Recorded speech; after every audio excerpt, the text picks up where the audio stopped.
نحمده ونصلي على رسوله الكريم اما بعد اعوذ باللہ من الشیطان الرجیم بسم اللہ الرحمن الرحیم ما يفعل اللہ بعذابکم ان شکرتم وآمنتم صدق اللہ العظیم درود شریف اللہم صل علی سیدنا محمد وعلی آل سیدنا محمد مبارک وسلم اللہم صل علی سیدنا محمد وعلی آل سیدنا محمد مبارک وسلم اللہم صل علی سیدنا محمد وعلی آل سیدنا محمد مبارک وسلم۔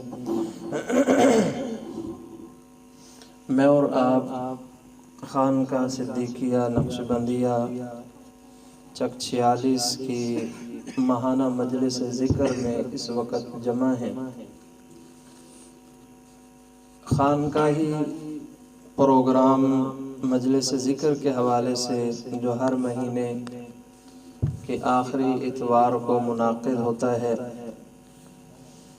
میں نے آج اس بات کو محسوس کیا کہ کافی عرصہ ہو گیا اصلاحی عنوانات پر بات کرتے ہوئے اور تصوف کے حوالے سے گفتگو کرتے ہوئے کافی عرصہ ہو گیا کہ اس کے بعد گفتگو نہیں ہو سکی۔ تو آج کی گفتگو میں، آج کی نشست میں یہ ارادہ رکھتا ہوں کہ مکمل گفتگو خالصتاً خانقاہی گفتگو ہو اور تصوف کے عنوان پر ہو۔ اور یہ بات بھی یاد رکھیں کہ تصوف کا عنوان تھوڑا خشک عنوان ہے، اس کے سمجھنے کے لیے کچھ زیادہ توجہ کی ضرورت بھی ہوتی ہے، لیکن آج عوام کا نا ایک مزاج بنا ہوا ہے کہ جو تھوڑا سا مشکل ہو یا تھوڑا سا عجیب ہو تو ہم اس کو سمجھنے کے لیے تیار نہیں ہوتے۔ پھر اس کا نتیجہ کیا نکلتا ہے کہ کئی سالوں سے کسی اللہ والے کے ساتھ تعلق ہوتا ہے اور یہ پتہ نہیں ہوتا کہ میں بیعت کیوں ہوا ہوں، میرے بیعت ہونے کا مقصد کیا ہے، ان باتوں کے بارے میں کوئی علم نہیں ہوتا، جس کا نتیجہ یہ نکلتا ہے کہ سال ہر سال کسی اللہ والے سے جڑنے کے باوجود بندہ وہی خالی کا خالی اور کورے کا کورا رہتا ہے۔ تو اس وجہ سے آج کی گفتگو ہماری خالص تصوف کے حوالے سے ہوگی۔ یاد رکھیے آج کے اس پرفتن دور میں شیخ اور مرشد کا پکڑنا، جس کے ذریعے سے بندہ گناہوں کی عادت چھڑوا لے، یہ ہمارے بعض ویسے فتوے کی روح سے یہ فرض واجب نہیں ہے، لیکن آج کے مشائخ نے فرمایا کہ ان فتنوں سے بچنے کے لیے بعض مشائخ نے اس کو وجوب کہا ہے کہ یہ واجب ہے آج کے ان فتنوں سے بچنے کے لیے۔ اگرچہ اس کا شرعی حکم یہ نہیں ہے، لیکن جس فتنے کے دور سے میں اور آپ گزر رہے ہیں یہ اتنا اہم ہے کہ کسی اللہ والے کی نظر میں رہ کر، کسی اللہ والے کے زیر سایہ رہ کر ہم اپنے آپ کو گناہوں سے چھڑا سکیں۔ آج ہر نوجوان یہ چاہتا ہے کہ میں نیک بن جاؤں، لیکن وہ نہیں بن سکتا بیچارہ۔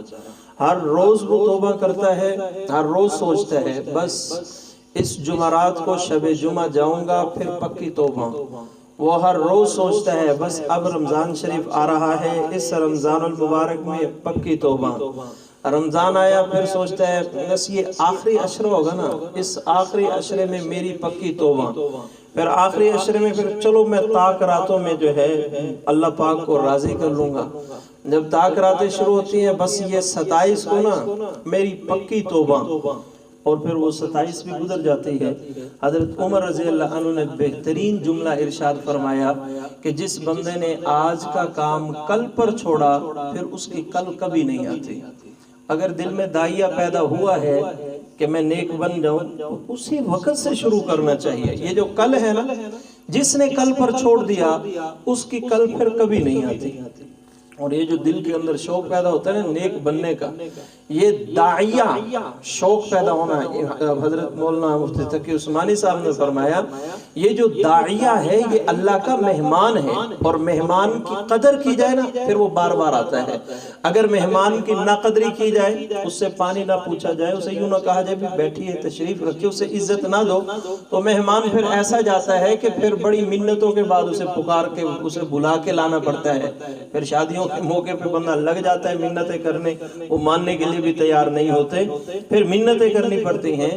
تو یہ جو داعیہ ہمارے دل کے اندر پیدا ہوتا ہے، ہم اس داعیے سے فائدہ اٹھائیں، فوراً اس پر عمل کریں گے تو اس کا نتیجہ یہ نکلے گا کہ اللہ رب العزت کسی نہ کسی درجے میں اپنے محبوب بندوں میں مجھے اور آپ کو بھی شامل فرما دیں گے۔ شیخ کی کتنی ضرورت ہے۔ حضرت امام ربانی مجدد الف ثانی رحمت اللہ علیہ فرماتے ہیں کہ اللہ رب العزت نے فرمایا کہ ما یفعل اللہ بعذابکم ان شکرتم و آمنتم، اگر تم اس کا شکر ادا کرو اور ایمان لاؤ تو اللہ پاک تم کو کیوں عذاب دے؟ اگر تم اللہ کا شکر ادا کرو اور اللہ پر ایمان لاؤ تو اللہ پاک خامخواہ تمہیں کیوں عذاب دیں گے؟ اللہ پاک عذاب نہیں دیں گے۔ آگے حضرت امام ربانی رحمت اللہ علیہ فرماتے ہیں شکر بجا لانے سے مراد احکام شرعیہ کو قبول کرنا اور پھر ان کے اوپر عمل کرنا ہے، اور احکام شرعیہ کا مجھے پتہ کس طرح چلے گا؟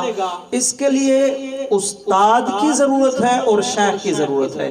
استاد بتائے گا کہ یہ شرعیت کا حکم ہے، شریعت پر چلنے کے لیے تمہیں اس حکم پر عمل کرنا پڑے گا، نبی اکرم صلی اللہ علیہ وسلم کے اس طریقے کے مطابق کرنا پڑے گا، اور اس کا شوق پیدا کرنے کے لیے کسی شیخ اور مرشد کی ضرورت ہوتی ہے۔ جس طرح استاد کا ہونا ضروری ہے انسان کے لیے، کسی راستے پر چلنے کے لیے رہنما کا ہونا ضروری ہے، کسی پیشوا کا ہونا ضروری ہے، اسی طرح کسی شیخ اور مرشد کا ہونا بھی ضروری ہے۔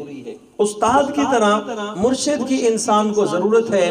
جس طرح کوئی بندہ استاد کا انکار نہیں کر سکتا کہ میں ہر چیز بغیر استاد کے سیکھ لوں گا، ایسے نہیں ہے۔ ہر بندہ مانتا ہے کہ استاد کے بغیر کچھ نہیں سیکھا جا سکتا۔ جب تک بندہ کسی کی شاگردی میں نہ آئے، جب تک کسی استاد کو استاد نہ مان لے، کسی فن میں بھی انسان کامیاب نہیں ہو سکتا۔ بالکل اسی طرح شیخ اور مرشد کے بغیر انسان 100% شریعت پر عمل کر لے، یہ بھی ناممکن ہے۔ آج کے اس دور میں اس چیز کی بہت ہی زیادہ ضرورت ہے۔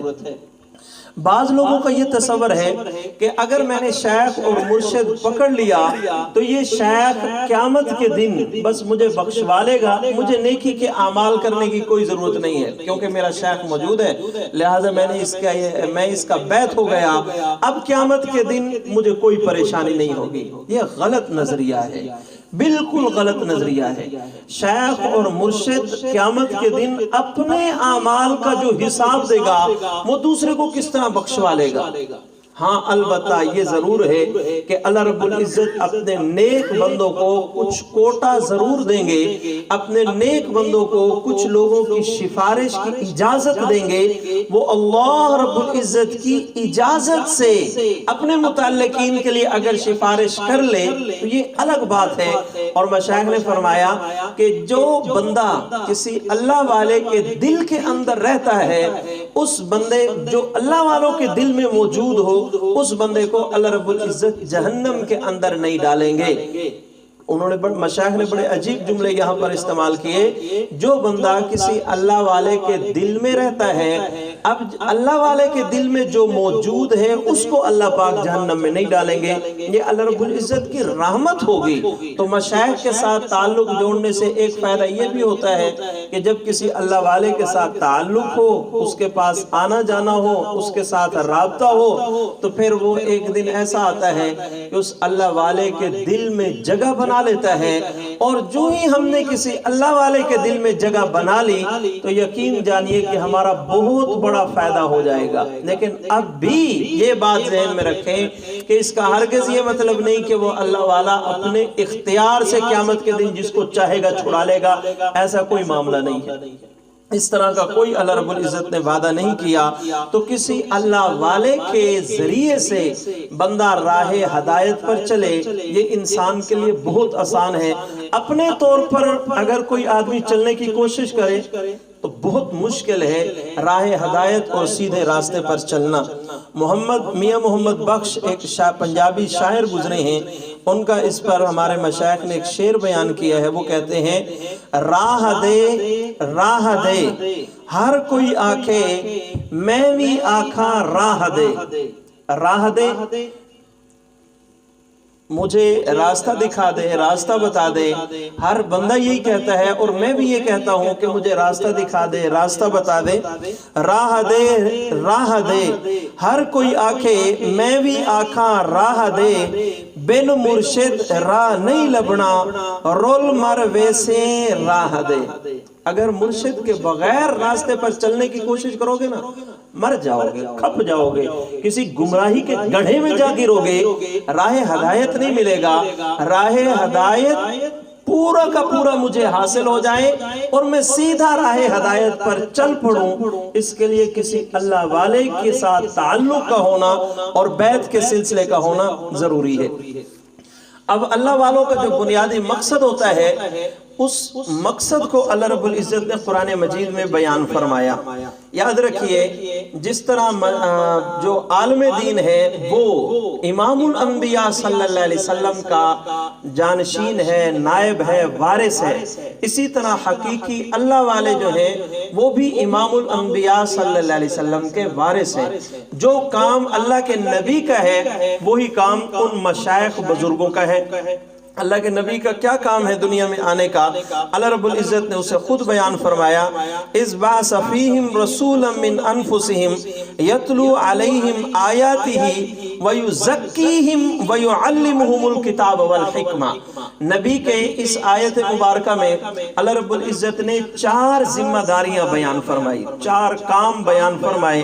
ان میں سے ایک جو دوسرے نمبر پر بیان کیا گیا وہ ہے ویزکیہم، تزکیہ کرنا، لوگوں کے دلوں کی صفائی کرنا، لوگوں کے دلوں سے اللہ رب العزت کی محبت سے لوگوں کے دلوں کو بھرنا، غیروں کی محبت لوگوں کے دلوں سے نکالنے کی محنت اور کوشش کرنا، یہ ایک مقصد بتایا گیا نبی اکرم صلی اللہ علیہ وسلم کا، اور یہی کام مشائخ کرتے ہیں۔ اصل میں اس کا نام تصوف جب رکھا گیا نا تو بعض لوگوں نے اس چیز کو ایک نئی چیز سمجھ لیا کہ یہ تصوف کیا ہے بھائی، اس کا تو قرآن و سنت کے اندر کوئی خاص ذکر ہی نہیں ملتا، یہ تصوف کہاں سے آ گیا، یہ کوئی نئی چیز ہے۔ اس لفظ کے جب لفظ کا استعمال ہونے لگا تو لوگوں نے اس وقت اس فتنے کا شکار ہوئے کہ تصوف نام کی کوئی چیز قرآن اور حدیث کے اندر موجود نہیں ہے۔ اتنی آوازیں کیوں نہیں ہوتے اس طرح؟ اب اسی تصوف کا جو بنیادی مقصد ہے وہ تو ہے تزکیہ، دل کی صفائی کا کرنا، دل کی صفائی کی محنت کرنا، اصل تو مقصد ہے یہ۔ اس کے لیے جو مختلف الفاظ استعمال کیے گئے، تصوف کا لفظ اس کے لیے استعمال ہوا، احسان کا لفظ اس کے لیے استعمال ہوا، بلکہ قرآن مجید کے اندر احسان کا لفظ استعمال ہوا ہے، اور اسی طرح تزکیے کا لفظ بھی قرآن مجید میں استعمال ہوا، دل کی پاکی یہ لفظ بھی اس کے لیے استعمال ہوتا ہے، تصفیہ قلب یہ لفظ بھی استعمال ہوتا ہے، تزکیہ نفس یہ لفظ بھی استعمال ہوتا ہے۔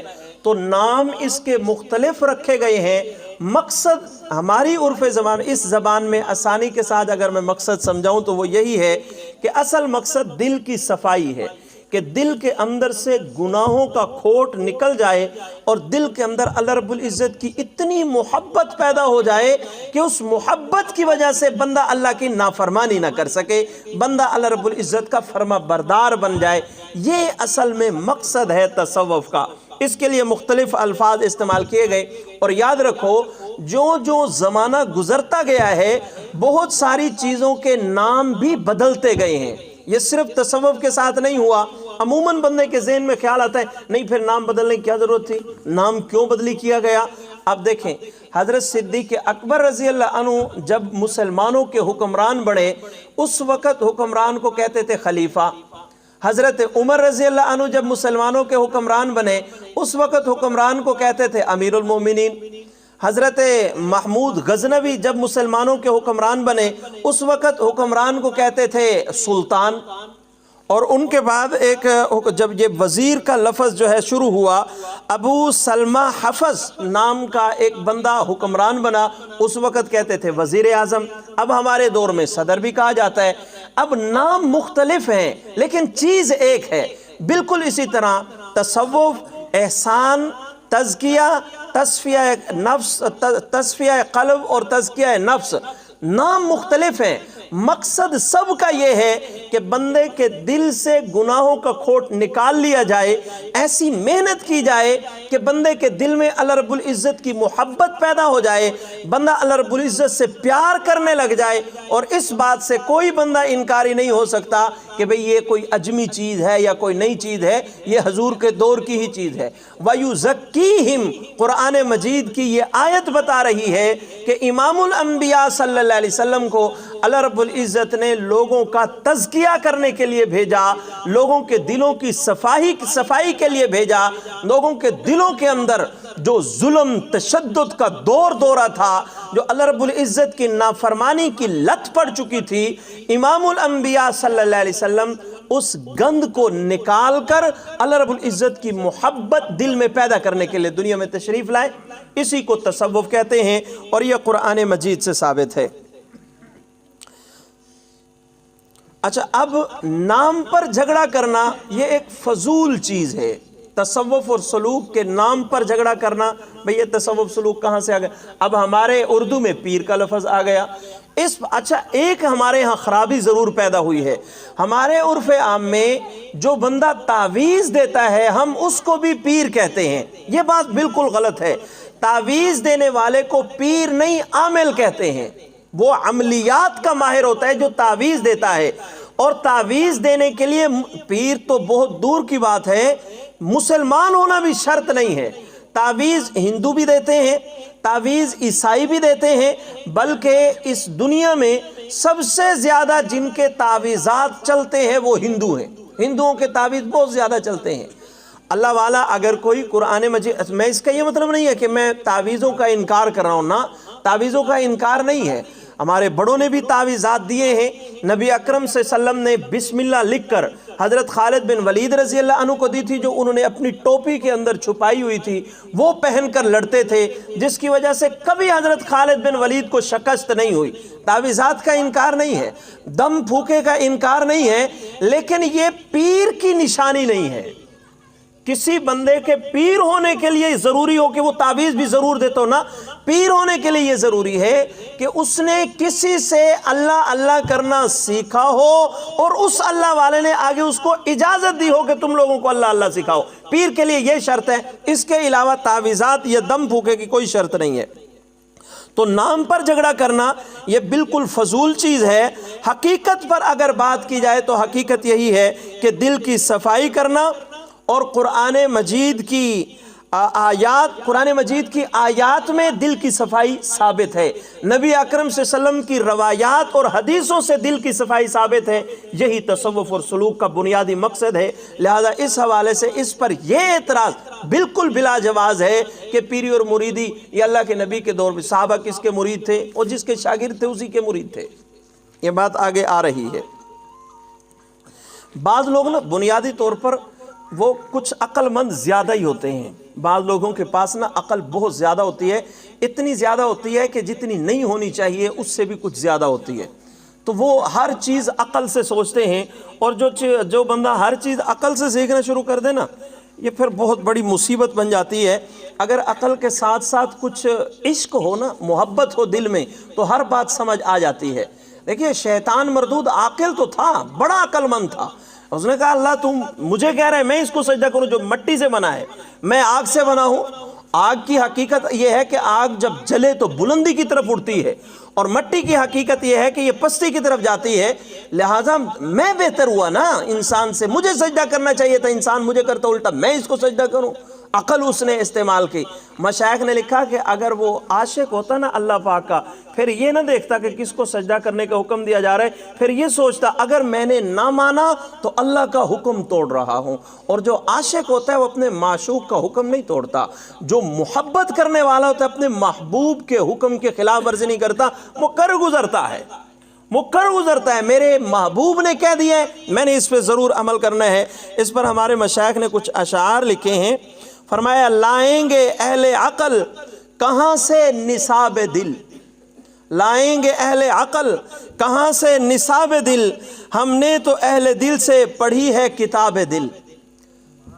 جو اہل عقل ہیں، دل کی محبت چیز کیا ہے عقل والوں کو اس بات کا کیا پتا، جو صرف عقل کے پیچھے چلتے ہیں ان کو کیا پتا۔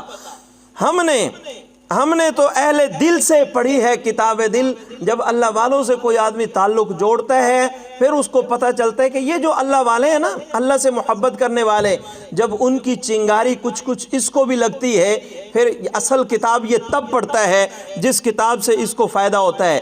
لائیں گے اہل عقل کہاں سے نصاب دل، ہم نے تو اہل دل سے پڑھی ہے کتاب دل۔ ان کو پسند عقل ہے، ہم کو پسند عشق، ایک انتخاب ذہن ہے ایک انتخاب دل۔ جو آ گئے یہاں تو کہیں دل نہیں لگا، ایسا ہوا ہے نشر یہاں سے خطاب دل۔ بے تابیوں نے چین سے رہنا سکھا دیا، بے تابیوں نے چین سے رہنا سکھا دیا، رکھتا ہے مجھ کو مست میرا اضطراب دل۔ شاعر جلا بھنا ہوں میں مرشد کے فیض سے، شاعر جلا بھنا ہوں میں مرشد کے فیض سے، کرتا ہوں پیش تشت غزل میں کباب دل۔ میں تو دل جلا کر تشتری میں رکھ کے اپنے شیخ اور مرشد سے جو کچھ ملا ہے اس محبت سے تو میرا دل جل کے کباب بن جائے، میں وہ بھی ان کے سامنے تشتری میں پیش کر دوں۔ تو صرف عقل کا استعمال انسان کو بہت دور تک لے جاتا ہے۔ ہم عقل کے ساتھ ساتھ کچھ عشق جو ہے وہ بھی اپنے دل کے اندر پیدا کریں۔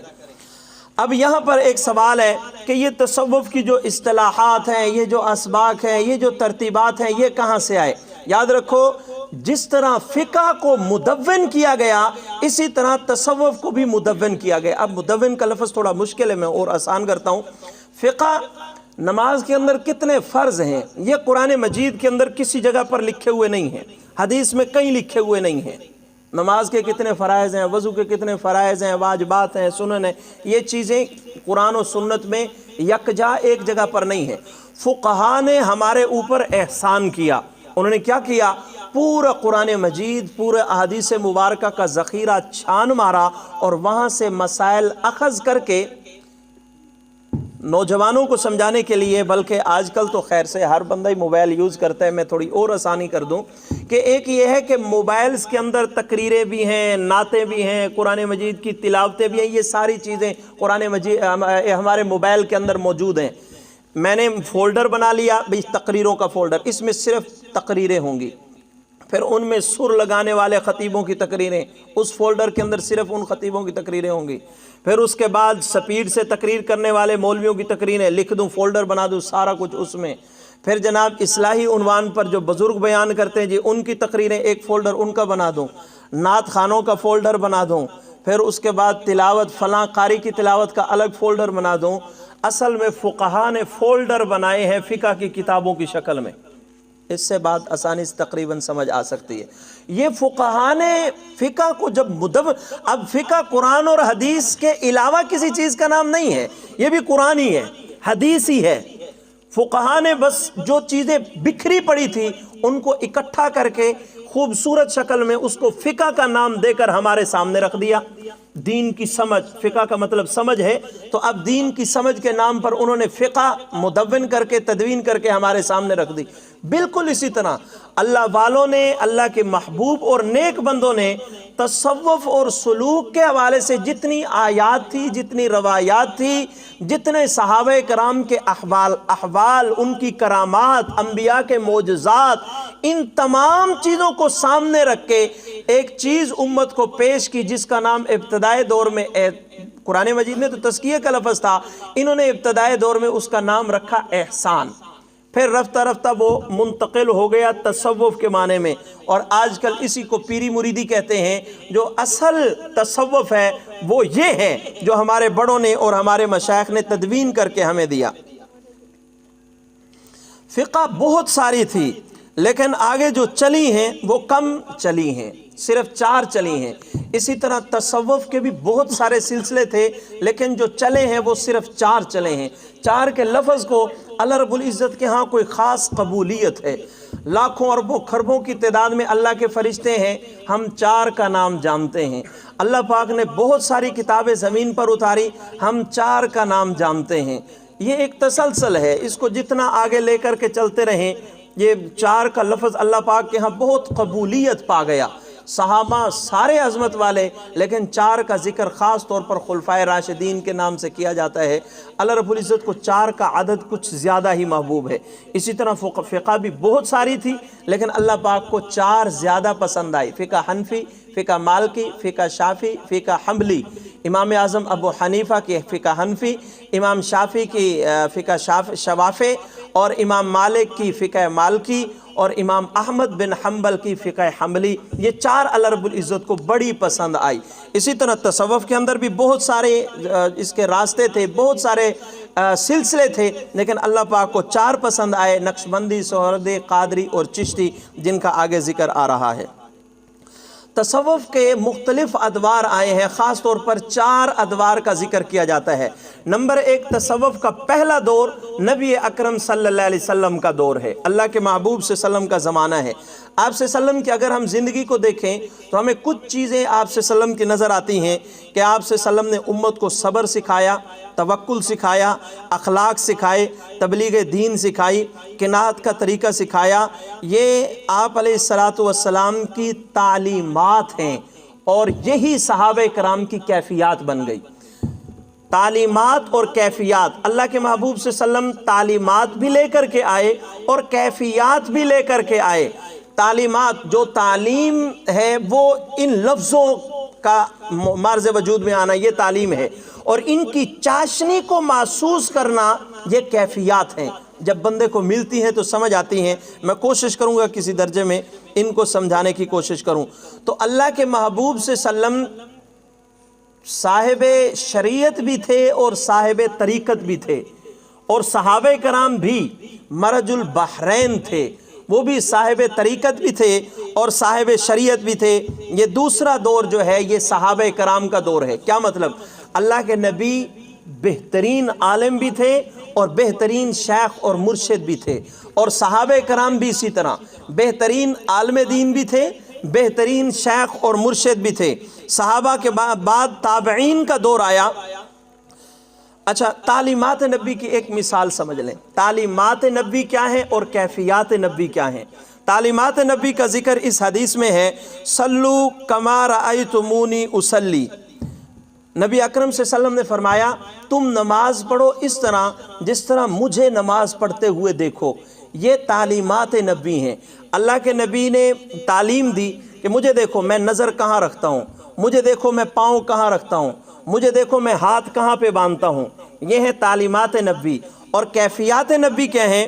حدیث پاک میں ہے ان تعبد اللہ کأنک تراہ، فرمائے بندے تو اللہ کی عبادت اس طرح کر گویا تجھے اللہ دیکھ رہا ہے۔ یہ ہے کیفیت کہ بندے کو نماز کے اندر دل پر توجہ ہونی چاہیے۔ نماز کے اندر جب یہ کیفیت بن جاتی ہے پھر باہر بھی بن جاتی ہے۔ پھر ایسے ایسے لوگ دیکھے ہیں کہ جو کہتے ہیں کہ سال ہر سال گزر گئے، حضرت ہمیں یاد ہی نہیں کہ اللہ کے علاوہ بھی کسی کو یاد کیا ہوگا، ہمیں یاد ہی نہیں ہے۔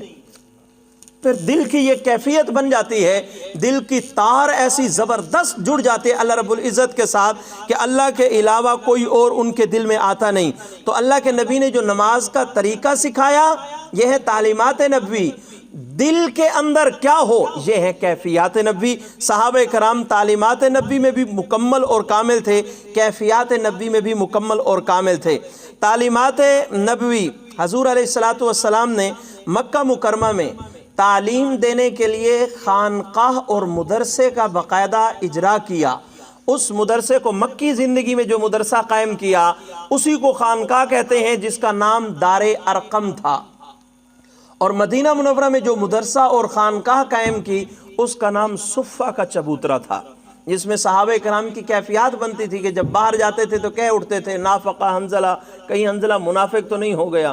وہ جو کیفیات وہاں پر تھی وہ گھر کے اندر نہیں ہے تو پریشان ہو گئے۔ یہ ہیں کیفیات نبوی۔ نبی اکرم صلی اللہ علیہ وسلم کے بعد صحابہ کرام میں مکہ مکرمہ میں معروف تربیت گاہ اور خانقاہ حضرت عبداللہ بن عباس رضی اللہ عنہ کی تھی، اور قاہرہ میں حضرت عمر بن عاص رضی اللہ عنہ کی تھی، اور بصرہ میں حضرت انس بن مالک رضی اللہ عنہ کی خانقاہ تھی، شام میں عبد الرحمن بن العشری رضی اللہ عنہ کی خانقاہ تھی، اور کوفہ میں حضرت علی المرتضیٰ اور ابو موسیٰ اشعری رضی اللہ عنہ کی خانقاہیں بڑی مشہور اور معروف خانقاہ ہیں۔ وہاں ان کا مدرسہ بھی وہی تھا اور خانقاہ بھی وہی تھی۔ آگے آیا تابعین کا دور۔ تابعین میں حضرت اویس قرنی رحمۃ اللہ علیہ بہترین شیخ تھے اپنے دور کے، ان سے باقاعدہ آگے سلسلے چلے ہیں۔ حضرت امام زین العابدین، حضرت قاسم بن محمد بن ابو بکر، یہ سیدنا صدیق اکبر رضی اللہ عنہ کے پوتے تھے۔ ہمارا جو سلسلہ عالیہ نقشبندیہ ہے نا، اس سلسلے میں یہ تیسرا نمبر ان کا آتا ہے۔ پہلے نمبر پہ اللہ کے نبی، پھر سیدنا صدیق اکبر، پھر حضرت سلمان فارسی تیسرا، ان کا چوتھا نمبر ہے قاسم بن محمد بن ابو بکر۔ سلسلہ عالیہ نقشبندیہ کے یہ باقاعدہ مرشد ہیں، یہ تابعین میں ہیں۔ اسی طرح حضرت حسن بصری، مالک بن دینار، سعید بن مسیب، ان کی تعلیمات کا خلاصہ کیا تھا؟ دنیا سے بے رغبتی اور آخرت کا شوق پیدا کرنا، اچھے اخلاق پیدا کرنا، محبت الہی پیدا ہو، دل کے اندر اللہ رب العزت کا خوف پیدا ہو۔ خوف پیدا ہوگا گناہوں سے بچنا آسان ہوگا، اللہ رب العزت کی محبت پیدا ہوگی تو نیکی کا کرنا آسان ہوگا، کثرت یاد الہی میں اپنے آپ کو مصروف رکھنا، اور اسی طرح حقوق اللہ اور حقوق العباد کی ادائیگی کرنا، یہ تصوف اور سلوک کا نچوڑ تھا تابعین کے زمانے میں۔ صحابہ تابعین کی یہی تعلیمات تھی۔ آگے آیا دور چوتھا اور آخری دور ہے تبع تابعین کا دور۔ صحابی کہتے ہیں جس نے اللہ کے نبی کو دیکھا ہو، تابعی کہتے ہیں جس نے صحابی کو دیکھا ہو اور اس کی اتباع بھی کی ہو، تبع تابعی کہتے ہیں جس نے اس کو دیکھا ہو جس نے صحابی کو دیکھا ہے، اس کو تبع تابعین کہتے ہیں۔ تبع تابعین کا یہ چوتھا دور ہے۔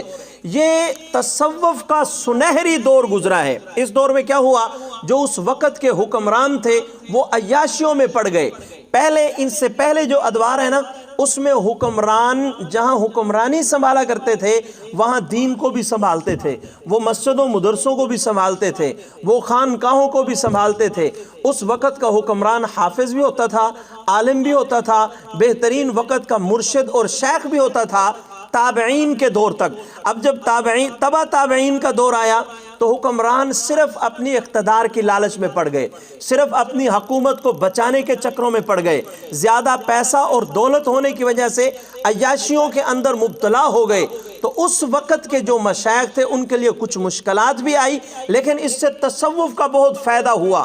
اس دور میں کون پیدا ہوئے؟ حضرت بایزید بستامی رحمۃ اللہ علیہ، حضرت جنید بغدادی رحمۃ اللہ علیہ، حضرت ابو بکر شبلی رحمۃ اللہ علیہ۔ یہ وہ لوگ ہیں جو اس دور میں اٹھے، انہوں نے تصوف اور سلوک کو باقاعدہ طور پر نئے سرے سے اس کا اجرا کیا۔ انہوں نے تربیت گاہیں بنائی جن میں لوگوں کی تربیت کی جاتی تھی۔ اصل میں خانقاہ کا لفظ ان کی تربیت گاہوں سے شروع ہوا ہے۔ جس جگہ پہ بایزید بستامی لوگوں کو دین سکھاتے تھے اور ان کے دل کی اصلاح کرتے تھے، لوگ اس کو خانقاہ کہنے لگے۔ جس جگہ پہ جنید بغدادی بیٹھا کرتے تھے، لوگوں نے اس جگہ کو خانقاہ کہنا شروع کر دیا۔ حالانکہ یہ صرف اس جگہ کا نام نہیں ہے، خانقاہ کسی عمارت کا نام نہیں ہے، خانقاہ کسی بڑی عمارت یا بڑے ادارے کا نام نہیں ہے۔ بالکل اسی طرح جس طرح مدرسہ عمارت کا نام نہیں ہے، مدرسہ نام ہے ایک شاگرد اور استاد کا اکٹھے بیٹھ کر تعلیم حاصل کرنے کا مرحلہ جب شروع ہو جائے وہ جگہ مدرسہ کہلاتی ہے۔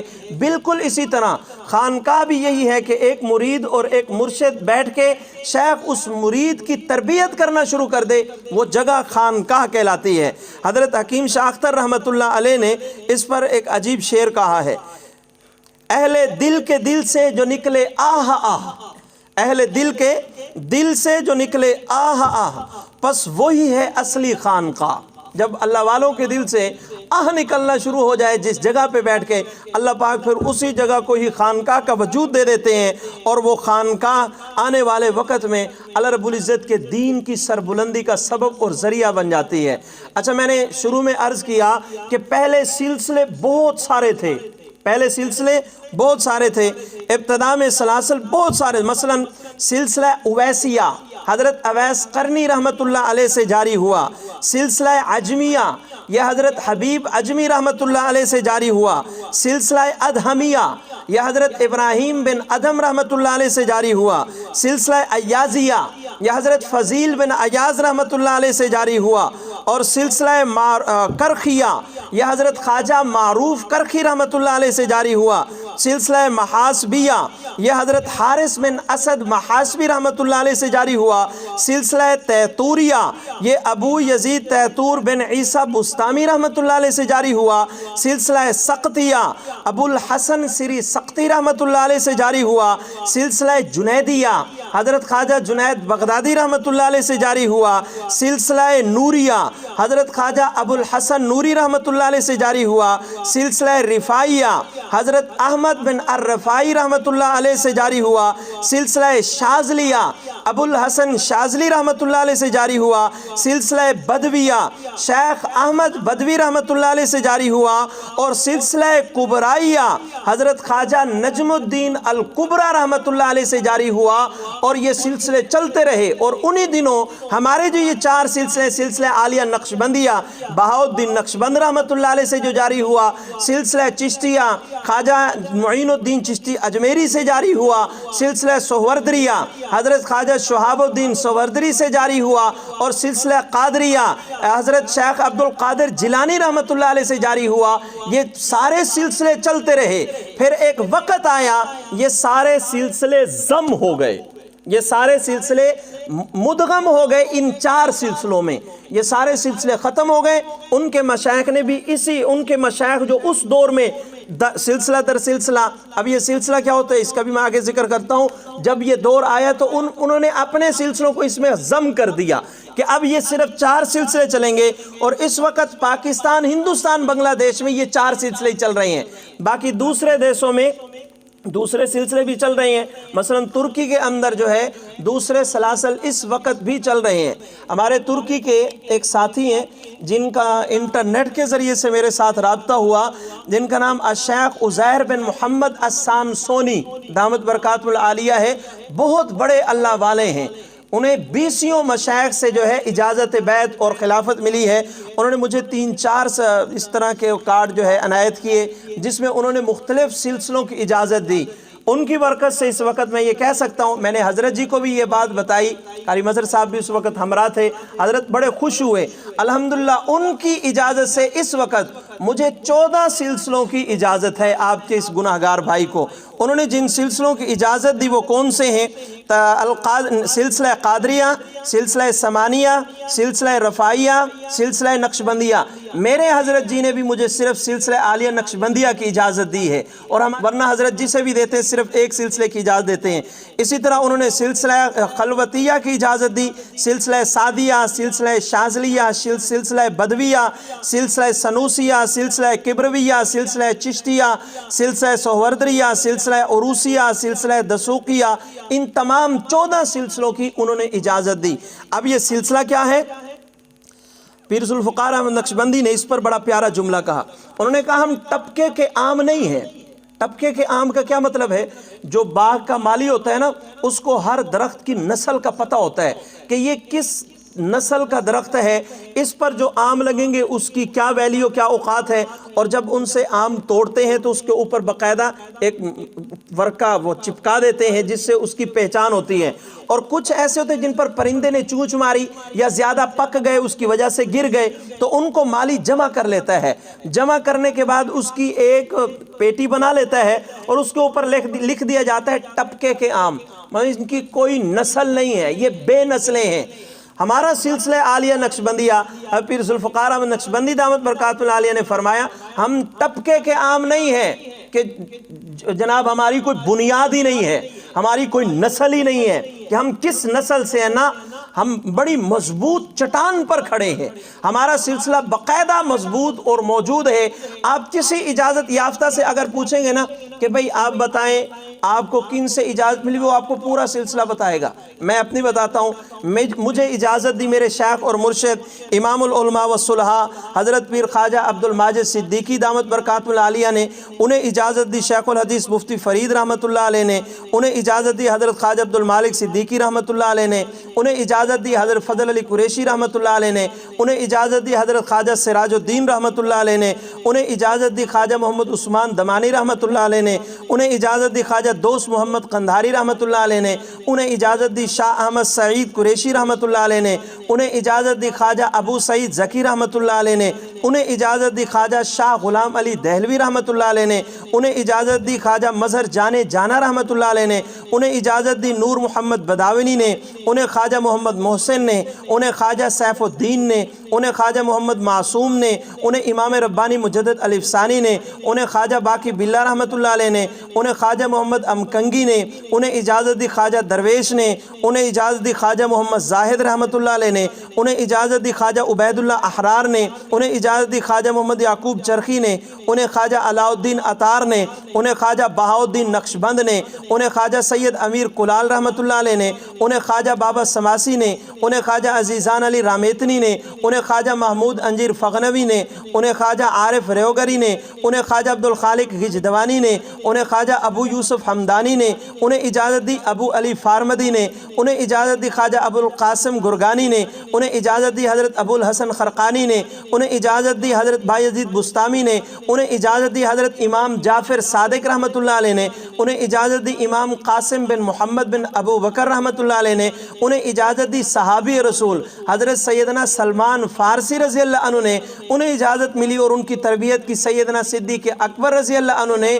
اور ان کی تربیت کی امام الانبیاء حضرت محمد الرسول اللہ صلی اللہ علیہ وسلم نے۔ یہ باقاعدہ ایک سلسلہ ہے، ٹپکے کے عام نہیں ہے کہ اپنی مرضی سے بیٹھے بیٹھے دل میں آیا کہ جناب بس اب ہمیں ایک کام شروع کر دینا چاہیے، اب جی بڑی مدت ہو گئی، داڑھی سفید ہو گئی، لہذا اب مجھے پیر بھی بن جانا چاہیے۔ کوئی بندہ اپنی مرضی سے اس طرح نہیں کرتا، بلکہ مشائخ کی اجازت سے ہوتا ہے، اور مشائخ تربیت کے بعد جب اس بات کو محسوس کر لیتے ہیں کہ اب نظام ان کے سپرد کر دیا جائے تو یہ چلا لیں گے، اس وقت اللہ رب العزت کی خاص توجہ اس انسان کی طرف جو ہے متوجہ ہو جاتی ہے۔ ہمارے سلسلہ عالیہ نقشبندیہ کا جو نام ہے یہ مختلف ادوار میں بدلتا رہا ہے۔ سیدنا صدیق اکبر رضی اللہ عنہ کے زمانے سے لے کر نام گنے گئے ہیں۔ سیدنا صدیق اکبر کے بعد ہمارے چھٹے سلسلے کے جو بزرگ ہیں ان کا نام ہے خواجہ بایزید بستامی۔ حضرت ابو بکر سے خواجہ بایزید بستامی تک اس سلسلے کا نام تھا سلسلہ صدیقیہ۔ پھر حضرت بایزید بستامی رحمۃ اللہ علیہ سے لے کر خواجہ عبد الخالق گجدوانی تک اس سلسلے کا نام تھا تیتوریہ۔ پھر خواجہ عبد الخالق گجدوانی رحمۃ اللہ علیہ سے لے کے خواجہ بہاء الدین نقشبند رحمۃ اللہ علیہ تک اس سلسلے کا نام تھا خواجگان۔ اور پھر حضرت بہاء الدین نقشبند رحمۃ اللہ علیہ سے حضرت مجدد الف ثانی رحمۃ اللہ علیہ تک اس سلسلے کا نام رہا نقشبندی۔ اور پھر حضرت مجدد الف ثانی رحمۃ اللہ علیہ سے لے کر اس وقت تک اس سلسلے کا نام ہے نقشبندیہ مجددیہ۔ یہ حضرت بہاء الدین نقشبند رحمۃ اللہ علیہ نے اس سلسلے کے 16 سبق بنائے، لوگوں کی تربیت کے لیے 16 اسباق بنائے، اور ان کے بعد حضرت امام ربانی مجدد الف ثانی رحمۃ اللہ علیہ نے پھر 16 سے لے کے 35 تک یہ 35 اسباق بنائے۔ اب اس کی تفصیل میں چلیں تو یہ بہت لمبی چوڑی تفصیل رہے گی، میں اسی پر اکتفا کر کے چند بنیادی باتیں آپ کے سامنے رکھتا ہوں۔ ہمارے یہاں کیا ہوتا ہے، ہم کسی اللہ والے کے ساتھ تعلق جوڑ لیتے ہیں لیکن ہمیں پتہ نہیں ہوتا کہ اس تعلق کا بنیادی مقصد کیا ہے، ہم کس لیے بیعت ہوئے ہیں، ہمیں بیعت ہونے کے بعد ہمیں کیا کرنا چاہیے۔ یاد رکھیے بیعت کے فوراً بعد انسان کو اس اللہ والے کی تربیت میں رہ کر سبق کا اجرا کرنا چاہیے، سبق شروع کرنا چاہیے۔ ہمارے سلسلے عالیہ کے اندر پہلا سبق ہے لطیفہ قلب کا۔ لطیفہ قلب کا سبق، یہ پستان سے 2 انگل بغل کی طرف یہاں پر ہے لطیفہ قلب۔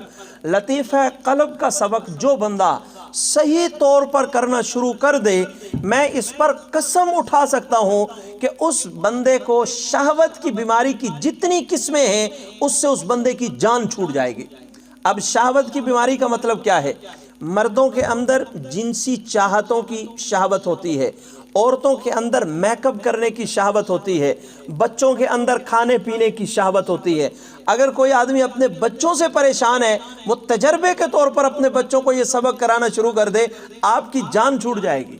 اگر کوئی آدمی اپنی اہلیہ اور بیوی کے میک اپ سے پریشان ہے، اس کے اخراجات سے پریشان ہے، میں ہر مہینے نیا سوٹ ہونا ضروری ہے، شاید میں مہینے لمبا عرصہ کہہ رہا ہوں، اس سے بھی کم وقت ہونا چاہیے۔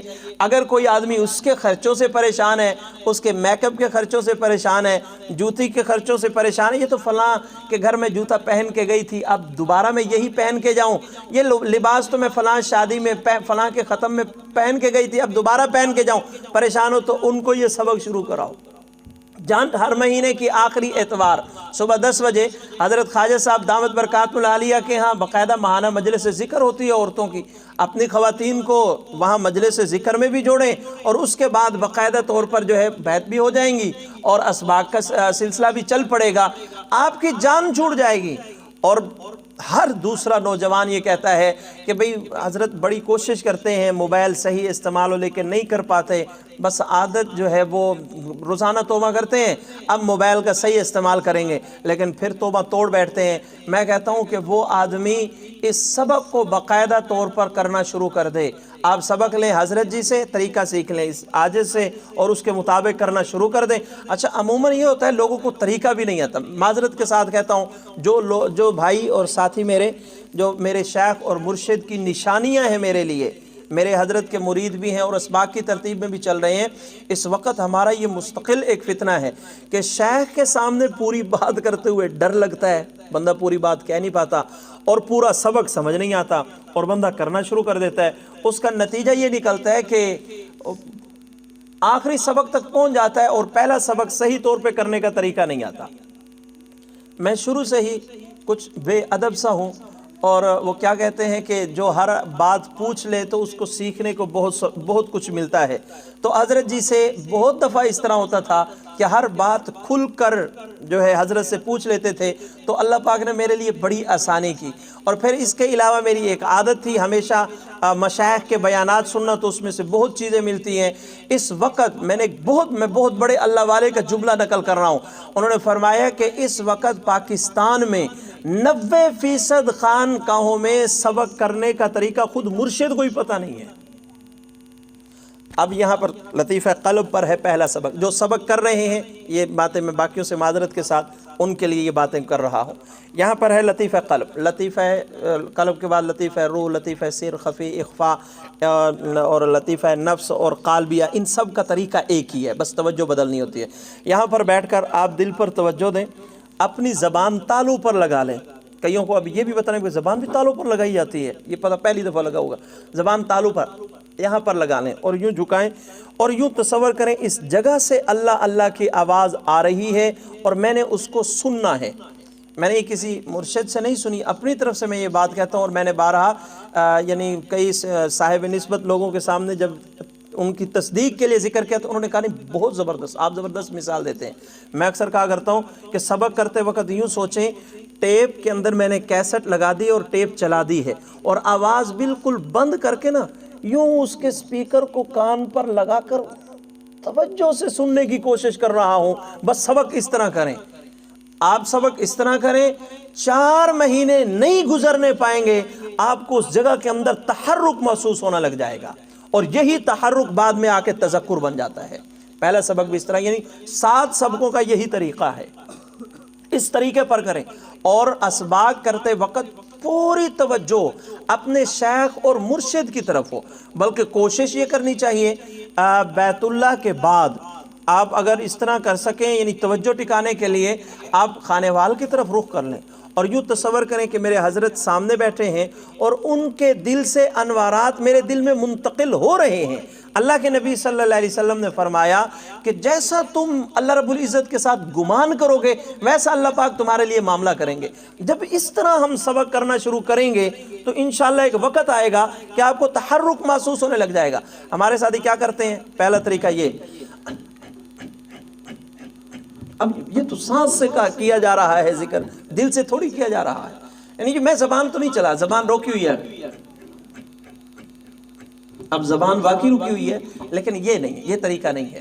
اور بعض جو ہیں وہ زبان کو پورا ہی حرکت دے رہے، اس طرح بھی اپنا سبق اس طرح نہیں ہوتا۔ توجہ ڈالنے کے لیے مشائخ اس طرح کرتے ہیں، لیکن سبق کے لیے اس طرح کرنا بالکل غلط ہے، وہ آپ کا سبق بالکل صحیح نہیں ہو رہا۔ اور بعض تو اس طرح کے ہوتے ہیں کہ وہ پورا گروان کھول لیتے ہیں اور گروان کی طرف جھانک کر جس طرح اسے دھمکی دے رہے ہیں، اللہ اللہ اللہ، اس کو جناب دھمکی دینا شروع کر دیتے ہیں۔ یہ طریقہ بھی غلط ہے۔